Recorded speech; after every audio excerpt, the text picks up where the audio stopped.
Bonjour, c'est Cryptolyse, bienvenue dans notre analyse technique du jour. Nous sommes le 12 décembre 2022 et c'est notre rendez-vous matinal du lundi au vendredi pour analyser justement le marché et le BTC. Si vous voulez soutenir la chaîne, c'est simple, c'est gratuit, likez, partagez cette vidéo, ça aide énormément et abonnez-vous si ce n'est pas déjà fait. Et on commence par notre rappel de notre hypothèse habituelle, Elliotiste, vague 1, 2, 3, 4, 5 terminés en avril 2021, nous sommes sur un retracement A, B, C, B avec extension, C avec extension, nous avons une schématique Wyckofienne, BC, AR, ST, SO, donc pain climax, automatic rally, secondary test, arrêt de la tendance haussière, on retrace, on reteste, on prend la liquidité du BC, donc on prend la liquidité du dernier top, en faisant un nouvel ATH à travers le secondary test, et on casse baissier en faisant le sign of weakness et en prenant la liquidité de l'automatic rally. Donc nous sommes dans un schéma de réaccumulation générale Wyckofien. Et nous sommes actuellement en dessous du 618, donc en dessous des 26 560, zone de retracement long terme, zone de rechargement long terme, pour ceux qui sont intéressés à s'exposer au BTC sous une forme de DCA. La réponse, est-ce que c'est le bon moment? Oui, c'est le bon moment. Est-ce qu'on peut descendre plus bas? Oui, nous pouvons aussi descendre plus bas. Nous avons le 786 à 14 800, nous avons le top de la 1 à 14 000, et nous avons un objectif 1,618 d'une prolongation de tendance baissière avec un order block à 1,618 à 10 000, 10 000 étant la résistance Ishimoku monthly. D'accord? Donc on a une grosse target qui est à 10 000, même si j'ai tendance à penser que nous n'irons pas à 10 000. Je vous ai déjà présenté ça dans une hebdomadaire, celle de la semaine dernière, mais néanmoins, il faut impérativement la garder en tête parce que ça reste une des targets que l'on a techniquement et que il va falloir avoir quand même un énorme momentum fondamental pour nous amener à 10 000 au vu de l'impact qu'a eu la chute de FTX. Rappelons que nous étions sous une forme de ranging depuis un certain temps, depuis le 13 juin, donc c'est-à-dire la chute de Celsius et de 3 ici, on était sous une forme de ranging, et dans lequel on était en train de se diriger vers une accélération haussière, avec une prolongation haussière, sur lequel on avait structurellement un AR, un ST, et on allait faire au moins un AR supérieur. Avec les bonnes nouvelles que l'on a eues sur l'ensemble de la macroéconomie, c'était largement faisable. Qu'est-ce qui s'est passé? On a eu notamment la news de FTX, avec un break baissier, FTX, deuxième plus gros exchange, et malgré ça, en termes de volume bien évidemment, je vais pas préciser mais faut le dire, nous avons eu une chute de 25%. 25%, et depuis, nous sommes dans une forme de consolidation suite à cette cassure. À savoir que FTX impacte l'ensemble du marché crypto, étant donné que il avait interagi avec la cassure de Celsius ici, sur lequel ils avaient aidé à sauver un certain nombre d'acteurs, ou en tout cas proposé à un certain nombre d'acteurs de les aider. Donc on commence à avoir une série de faillites, mais ça n'empêche que le cours en lui-même se tient plutôt bien malgré l'ensemble de ces nouvelles-là, et il faut le garder impérativement en tête. Nous avons, comme schématique, une accumulation SC, AR, ST, STB. D'accord? Arrêt de la tendance baissière avec le sign climax, on retrace automatic rally, on va retester, on renforce les liquidités au niveau du SC, et ensuite news fondamentale, plus activation de la partie technique, où on se retrouve sur un STB, qui est une prise de liquidité du SC pour récupérer tout ce qu'on avait placé, notamment en longue. Alors, est-ce que c'est voulu ou non? Ça n'empêche que la technique et la fondamentale, les deux sont toujours très proches, et on va toujours avoir une news catalyseur pour la technique, et forcément, on a eu là une grosse news, mais qui somme toute, je le reste, toujours dans cette schématique-là, je trouve qu'on aurait pu baisser beaucoup plus, on aurait pu prendre vraiment une grosse gamelle. Là, ça n'a pas été le cas, et on a plutôt bien résisté. Néanmoins, je garde ma petite case à 14 000, qui représente ici cette case, la chute au moins d'une cassure baissière, donc soit une continuité de la cassure baissière du STB, soit potentiellement un spring, d'accord, sur lequel on aurait une chasse à la liquidité, parce que dans cette zone-là, nous avons beaucoup de liquidité. Quand on regarde en fait la cluster de liquidité, nous avons en dessous de 14 000 jusqu'à 11 000 les liquidités de longue qui sont en train de se construire, et ensuite quand on regarde les liquidités de short, on les trouve majoritairement ici, d'accord? Donc le cours en lui-même aurait tendance, en termes de proximité, à aller chercher les liquidités plus basses. Alors oui, mais quand on regarde de près, actuellement la proximité des positions qui sont ouvertes au niveau des liquidités ne sont pas forcément là. On va le voir tout de suite après. Alors, juste petit repoint sur cette partie basse, hein, on est vraiment dans cette petite partie du STB. On est en 1 heure, nous avons aussi, encore une fois, une accumulation de wick-off en excusez-moi, SC, j'ai mal rentré, SC, AR, ST, STB avec prise de liquidité du SC, même schématique que nous avons, et là nous avons notamment une accélération haussière avec un break-off structure mineur qui a été fait pour le cours actuel sur 1 heure. Donc ça reste quand même assez faible. Nous sommes, on rappelle, sur une time frame qui est quand même assez légère, on est que en 1 heure, alors que ce que je vous présente avant, nous sommes en weekly, donc on est sur quelque chose qui est beaucoup plus fort, alors que là, on est forcément sur quelque chose qui est beaucoup plus faible.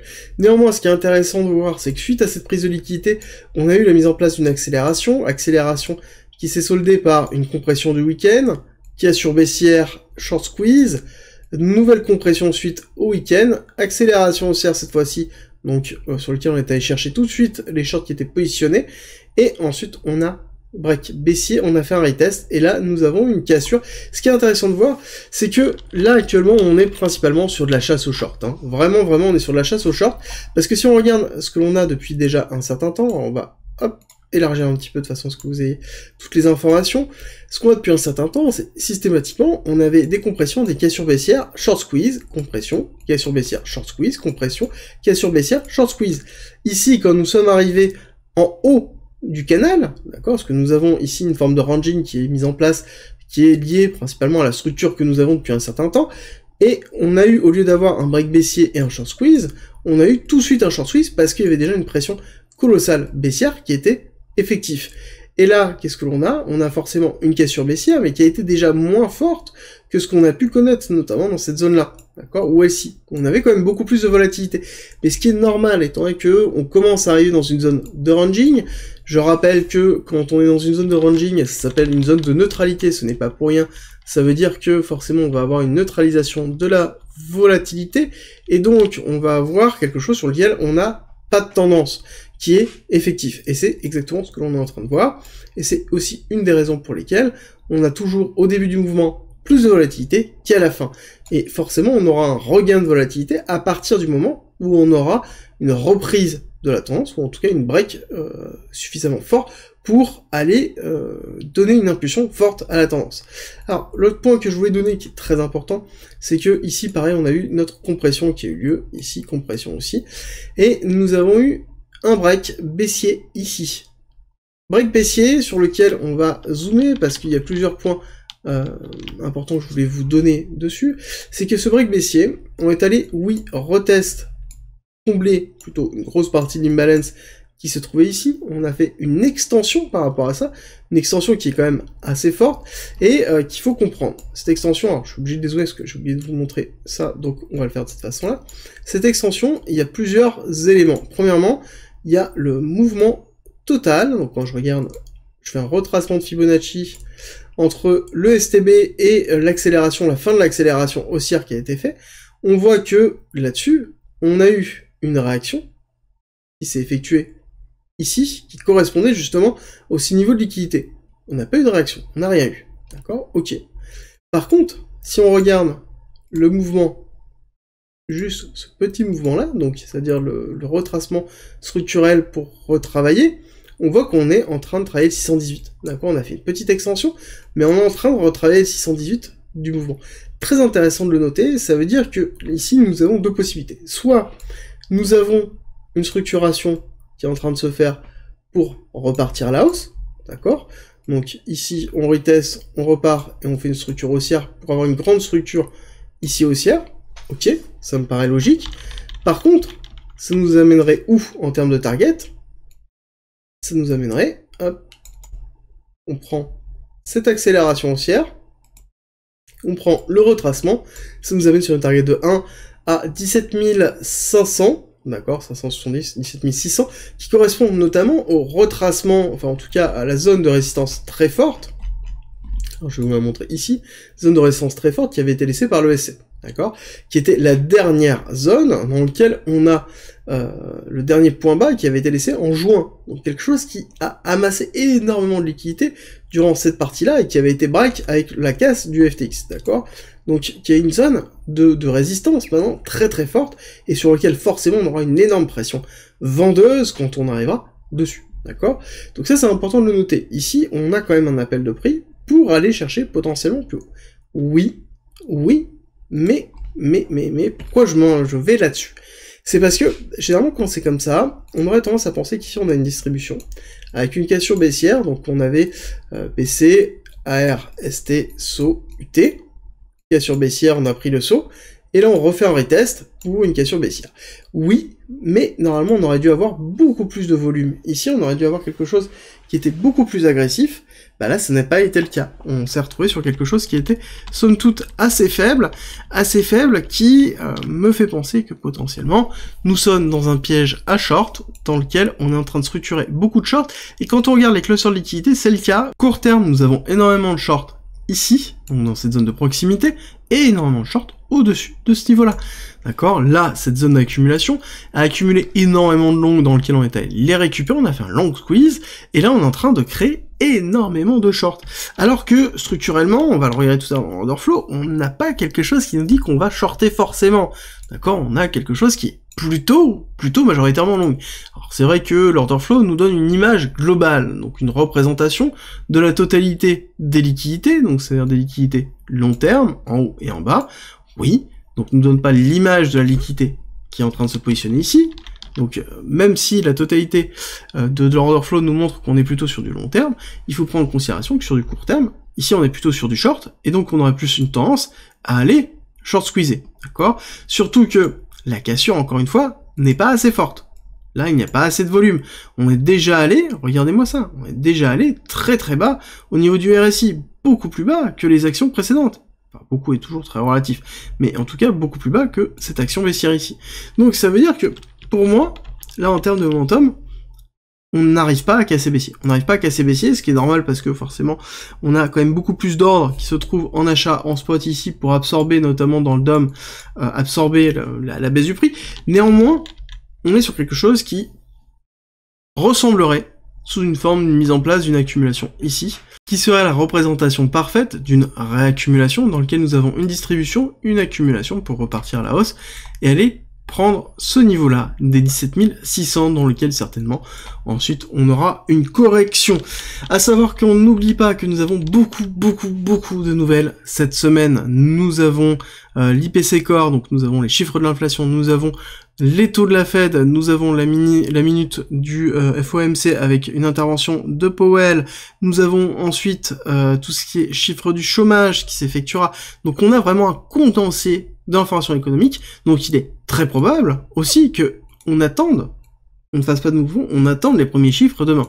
D'accord? On a fait un premier mouvement dans lequel on consolide et on attend partiellement l'explosion. Alors ça par contre je pense qu'il va y avoir beaucoup de volatilité, il faudra vraiment vous accrocher sur cet élément-là, et bien évidemment on a pricé 0,5, on sait que ça va être 0,5, en tout cas Powell l'a dit. Est-ce que les chiffres de l'inflation vont aller dans ce sens-là? Ça c'est la grande confirmation, et la confirmation elle a lieu demain. D'accord, elle a lieu demain, et c'est pour ça que demain il va falloir accrocher ceinture, parce que si jamais nous ne sommes pas dans une continuité de la diminution de l'inflation, ça veut dire quoi? Ça veut dire que le 0,5 il est pas acquis, et si le 0,5 il est pas acquis, on risque d'avoir une mauvaise nouvelle, d'où l'intérêt de patienter, en tout cas que le marché patiente sur ces zones-là, sur ces zones de neutralité, d'incertitude pour cette année. On est dans quelque chose sur lequel on pourrait avoir une diminution de l'inflation avec une diminution des taux pour une année 2023 qui soit positive, mais ce n'est pas encore validé. Pour se valider, il faudrait que l'inflation diminue et marque la diminution. Et c'est ce qu'on attend, c'est ce que le marché attend pour se positionner par rapport à ça. En attendant, nous avons beaucoup de manipulations parce que il est important de comprendre que là, le mouvement que l'on a là, c'est un mouvement propre à la crypto. C'est pas quelque chose qu'on retrouve sur le Nasdaq et le SP500, on ira le voir tout à l'heure, mais donc c'est vraiment propre à la crypto.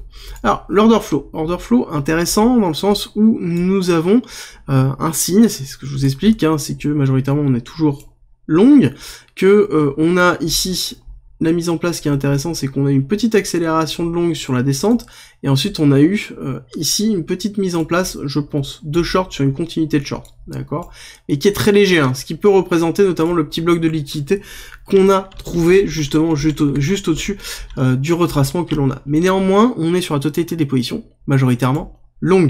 On est en train, sur la totalité des comptes, de se positionner long. On a un open interest qui, lui-même, est plutôt à plat. D'accord? Alors, oui, à plat, certes, on a une petite descente encore qui s'effectue, sur lequel on va retester le niveau structurel ici, donc c'est-à-dire que là, on a une prise réelle de profit suite à cette accélération haussière. On avait un début de prise de profit, ce qui correspond notamment ici à cette descente de l'open interest qui a lieu, donc ce qui correspond à une distribution, et une véritable prise de profit avec une cassure baissière ici. D'accord? Donc là, on est sur quelque chose qui est somme toute assez classique, et c'est pour ça que je vous dis que là, il va falloir voir, si on voit une augmentation de l'open interest qui monte de cette façon-là, c'est-à-dire qu'on sera bien sur une accumulation de cette partie-là, et donc on ira chercher plus haut pour aller notamment faire un short squeeze, et un gros short squeeze pour aller récupérer toutes les liquidités qui s'y trouvent, et surtout accélérer le momentum. Ça veut dire que si on casse haussier, là il faut bien comprendre que si on casse ici, on aura directement une première accélération qui ira retester là, et certainement ira prendre les liquidités qui se trouvent là, pour accélérer à la hausse. Et là on aura un nouvel, en tout cas un nouveau high, pour pouvoir se dire que potentiellement on va aller titiller les 18 000. Mais là, c'est du pur hypothétique. Même si c'est un appel de prix fort, est-ce que c'est suffisant? Est-ce que c'est suffisant pour déplacer le marché? Est-ce qu'on n'aurait pas tendance à aller chercher plus bas? Là, actuellement, en fait, il n'y a rien qui me dit que c'est le cas. Il n'y a rien qui me dit que c'est le cas, je le garde en tête, parce que si on retire le bruit, d'accord, le bruit général, donc c'est-à-dire qu'on repasse, peut-être pas en weekly, ici on va passer en 4 heures, en 4 heures c'est bien, on retire une grosse partie de bruit.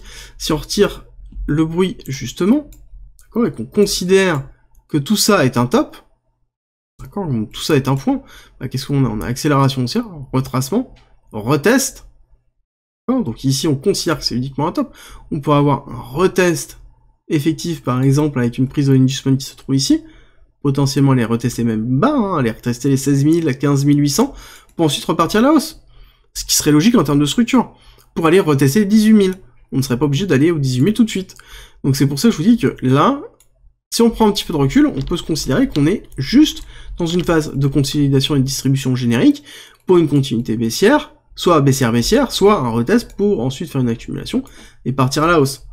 Là, au niveau de l'order flow, on n'a pas ces informations-là, malheureusement, et je pense que les informations, on les aura à partir du moment où on aura l'impulsion réelle des chiffres qui vont certainement impacter le BTC aussi, même si on a une différence, en tout cas un écart qui s'effectue entre le BTC et la macroéconomie générale. Bon, il faut prendre en considération qu'on a quand même un impact. Alors, pour terminer sur cette partie-là, nous avons au niveau de l'order flow quelque chose qui est somme toute propre, qui est en attente, ça se voit, notamment au niveau des CVD, on voit que les CVD en eux-mêmes sont en train de patienter. On a une distribution au niveau du perp, on a une accumulation au niveau du spot, on est sur quelque chose de classique, sur lequel on est en cours de temporisation, et on va aller voir le Nasdaq sur lequel, et c'est pour ça que je vous dis que le mouvement est propre au BTC, Nasdaq qui est très propre, qui n'a rien, aucune volatilité, on est clairement en attente, et je pense qu'on va s'ennuyer aujourd'hui, on va vraiment patienter. Demain, les premiers chiffres. Sur le Nasdaq, le SP500, ça va être pareil. Le DXY, par contre, nous fait un petit déplacement. On commence à avoir une petite accélération haussière. D'ailleurs, ce qui est intéressant, c'est que ça n'a absolument pas touché le SP500 et le Nasdaq. Cette petite accélération, qui est une petite consolidation avant d'avoir une continuité baissière. C'est ce qu'on pourrait, et en tout cas, c'est ce que j'escompte. Néanmoins, quand on regarde ici et ici, normalement, on n'a pas de consolidation, on est censé avoir une troisième bougie qui nous emmène faire un plus bas, ce qui n'est pas le cas, donc il va falloir surveiller, est-ce qu'on n'a pas la mise en place d'une accumulation qui est en train de se faire ici, donc avec derrière un retracement pour aller travailler les 109, chose qu'on a donné depuis longtemps, on sait que ça va retracer, la question c'est est-ce qu'on va aller retester les 103 avant pour pouvoir consolider et repartir à la hausse, donc ça veut dire ici un petit Christmas rally qui va être effectué, et ensuite janvier, février, mars sur lequel on retrace avant de pouvoir faire une continuité baissière, soit ici c'est juste temporisation avant une descente ou une consolidation. Maintenant, donc si on consolide maintenant, ça veut dire qu'on va retracer maintenant, ça veut dire quoi? Ça veut dire que les chiffres sont pas bons. D'accord, c'est-à-dire que les chiffres sont pas bons, qu'on a un retour dans 0,75, qu'on a une inflation qui marque pas justement cette diminution, même si quand on regarde un petit peu les chiffres de l'énergie et autres, bon, c'est un petit peu compliqué de dire que on aurait encore une augmentation, qu'on n'aurait pas de continuité baissière, qu'on commence à consolider un petit peu les chiffres, on voit que bon, normalement on devrait se diriger vers une diminution de l'inflation, mais néanmoins ça voudrait dire que on n'a pas ce scénario-là. Donc c'est-à-dire qu'on pousse tout de suite à la hausse. Bon, voilà, ça voudrait dire en effet que ça remettrait quand même pas mal en question, et donc une consolidation qui durerait peut-être un petit peu plus longtemps, sur lequel on irait retester les 110, et resterait sur les 110 un petit peu de temps avant de pouvoir faire une descente en mars-avril. Pourquoi pas? Voilà, ça c'est des scénarios que j'ai en tête déjà depuis un certain temps. On va juste faire un petit point rapide sur Ethereum, sur le BTC. Donc il y a la représentation de la force de Ethereum sur le BTC. Donc on met en parallèle en fait Ethereum et BTC et on les compare, et ce qui nous donne la force de l'un et la surperformance de l'autre. Ce qui est intéressant de voir, c'est que nous sommes dans une forme de compression. D'accord? On est dans une forme de compression que l'on voit aussi au niveau du momentum. Ça veut dire que on a un équilibre qui est en train de se faire entre Ethereum et BTC. Donc on a une sorte de consolidation entre les deux, et généralement quand on a une compression du cours, ça veut dire qu'à un moment donné on va avoir une explosion, et ça veut dire que cette explosion va donner une notion de volatilité, que ce soit Ethereum, soit BTC. Donc soit on va avoir une surperformance d'Ethereum, soit une surperformance du BTC. Si on baisse, ça veut dire que c'est BTC qui surperforme, si on monte, ça veut dire que c'est Ethereum qui surperforme. Alors, c'est vrai et non, mais ça veut dire que soit il y en a un qui surperforme, soit il y a l'autre qui sous-performe. L'un dans l'autre veut dire que on aura une résilience de l'un par rapport à l'autre, et ce qui sera intéressant, en tout cas à suivre, j'ai tendance à penser, et ça c'est mon petit côté par rapport à ce qui s'est passé par rapport à The Merge, où on aura un Ethereum qui surperformera certainement BTC dans ces périodes-là, parce que on a moins d'impact de pression vendeuse grâce à The Merge et grâce au passage en Proof of Stake. Je vous rappelle qu'on passe d'une génération d'Ether à 115, 120 000 Ethers par jour à 10 000, à 10 500. Quelque chose qui est très, très faible, et donc qui permet justement d'avoir une diminution de la pression vendeuse très forte, et donc aussi une résilience quand on a une chute effective des cours. Je vous rappelle que le Discord est en commentaire et en description, c'est gratuit, c'est un lieu d'échange d'informations sur la crypto-monnaie, la blockchain, le trading et l'investissement. Et pour tous ceux qui veulent soutenir la chaîne et tous ceux qui veulent soutenir le Discord tout en continuant à se former, nous avons mis en place un premium avec plein de contenu, plus de 100 vidéos et 300 pages de formation, structuré autour d'un parcours pédagogique, et vous y retrouverez aussi dans ce premium plein d'autres choses comme des stratégies de trading, des stratégies d'investissement, des analyses, des lives hebdomadaires, des briefs que je fais quotidiennement sur le marché, globalement plein d'autres contenus pour pouvoir progresser. Rapidement, je vous mets un petit lien en haut à droite pour les curieux, et je vous dis à très vite pour une nouvelle vidéo.